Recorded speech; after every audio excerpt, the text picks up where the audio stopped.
Merci d'avoir cliqué sur la vidéo. Si mon travail te plaît, n'hésite pas à liker, partager et à t'abonner, bien sûr. Et pour le reste, j'espère que la vidéo te plaira. A plus. Bonjour à toutes et à tous, c'est Stelly68, j'espère que vous allez bien les amis. Aujourd'hui, nouvelle vidéo consacrée à la WWE. Alors je sais, certains vont me dire, putain, t'en as fait une hier Stelly. Mais là, il fallait que je vous en parle parce qu'on s'approche de WrestleMania 40.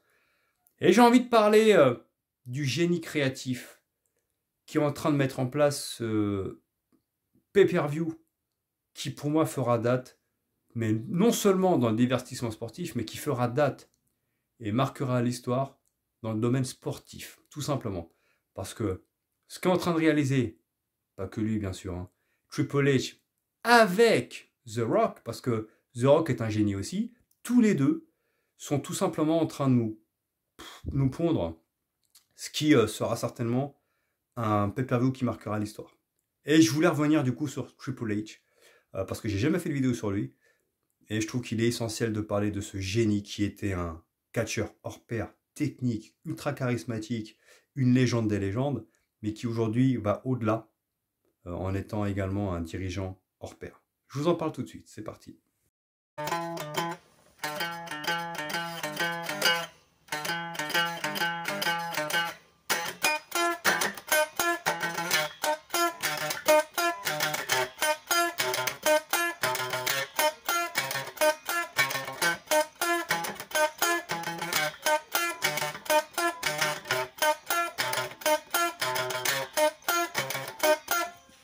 Et donc les amis, Jean-Paul Levesque, oui de son vrai nom Jean-Paul Levesque, sachez oui, évidemment, il a du sang français.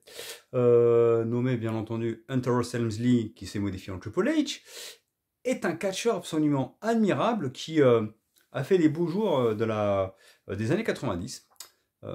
C'est vrai que j'ai eu la chance de connaître ce qui se fait pour moi, ce qui a été pour moi la meilleure période du catch, notamment avec l'Attitude Era, parce que j'ai eu la chance de voir quand même combattre à la fois dans leur prime Triple H, Shawn Michaels, Bret the Hitman Hart, Stone Cold Steve Austin, The Rock, le défunt Chris Benoit, Eddie Guerrero, Brock Lesnar, bien entendu, Kurt Angle, The Undertaker, bien évidemment, mais j'ai eu la chance de connaître tous ces catcheurs. Et c'est vrai que l'Attitude Era dans les années 90 était absolument incroyable. Et là, on retrouve les prémices, grâce au booking à la fois de Triple H et de The Rock, qui essaie de ramener ce côté un peu folie qu'il y avait à cette époque-là, qui avait amené la WWE tellement haut qu'ils avaient détruit et fait faire faillite à la WCW, si vous voulez savoir. Enfin, ou plutôt Vince McMahon a racheté la WCW, mais bon, c'est comme une faillite, quoi, tout simplement. Alors, Triple H, de son vrai nom Jean-Paul Levesque, a essentiellement été, à la base, il a eu du mal à trouver un personnage, il faisait partie de la clique, avec Razor Ramon, Diesel, Shawn Michaels, et c'est une bande de potes, hein, d'ailleurs, qui plus tard créeront la magistrale D-Generation X, bien sûr.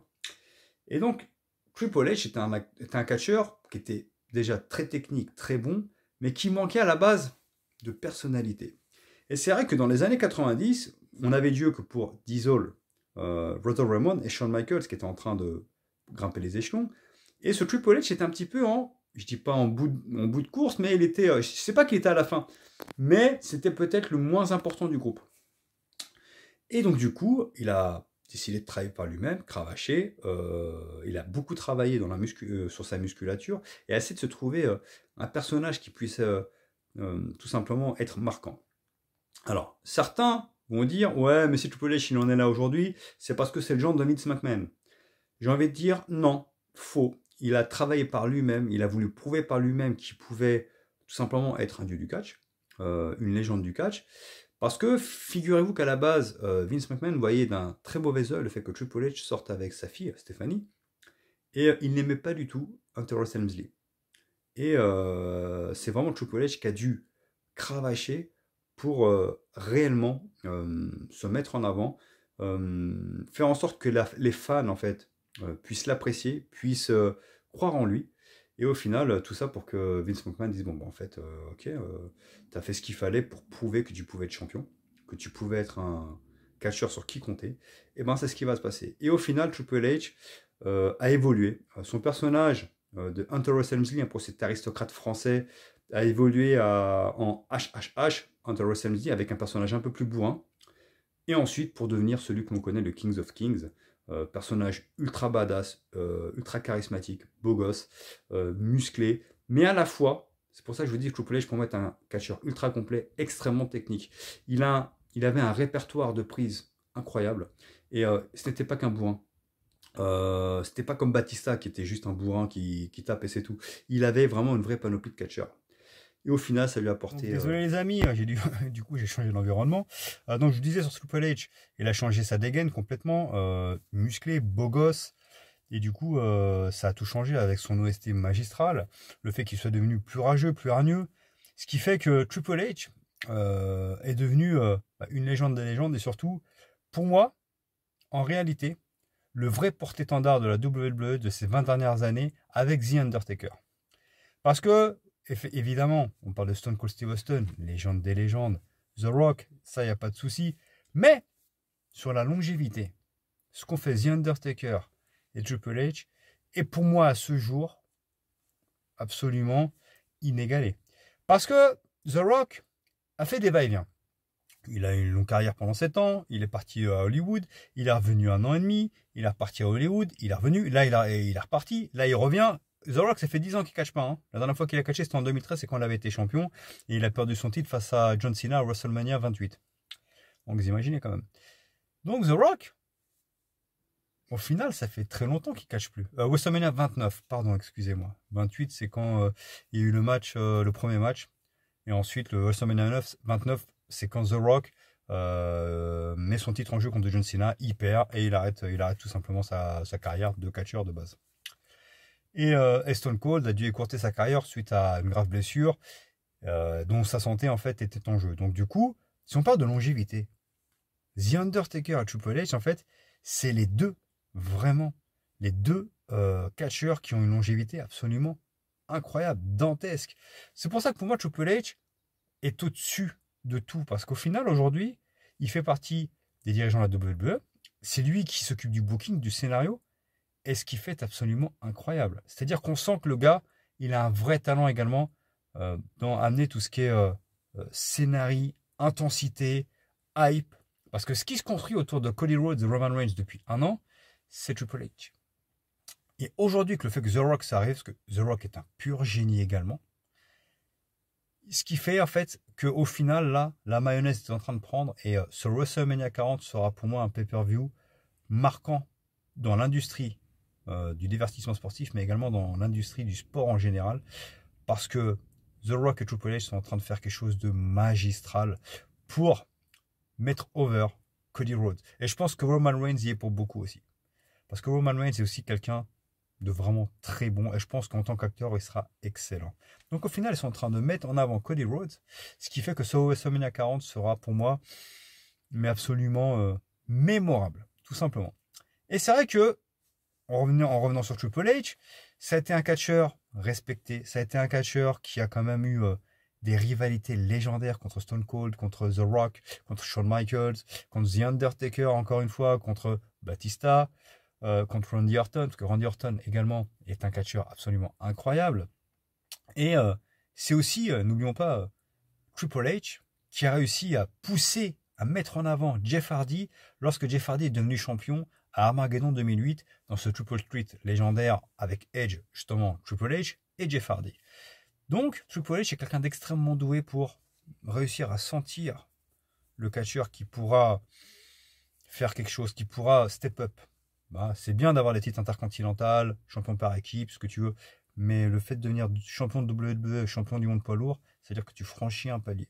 Et Triple H y a été pour beaucoup. Donc au final, Triple H est un catcheur magistral, un dirigeant qui pour moi est en train de devenir magistral également. Et c'est la meilleure chose qui pouvait arriver, c'est que Triple H reprenne le lead. Et aujourd'hui, on sent ce côté attitudera qui revient grâce à Triple H déjà, qu'il a vécu, The Rock qu'il a vécu, et c'est pour le bien de nous tous en fait. Là, il y a du sang, il y a des insultes. C'est ce qui manquait à la WWE, parce que depuis certaines années, là, sur ces dernières années, c'était un peu trop poli. La WWE était un peu trop gentillet, et on avait besoin de ce côté brut, pour montrer que il peut y avoir de la brutalité dans le catch. Sans on va pas mettre 2 gouttes de sang parce que c'est pas possible, parce que faut que ce soit policé. C'est ce qui a manqué.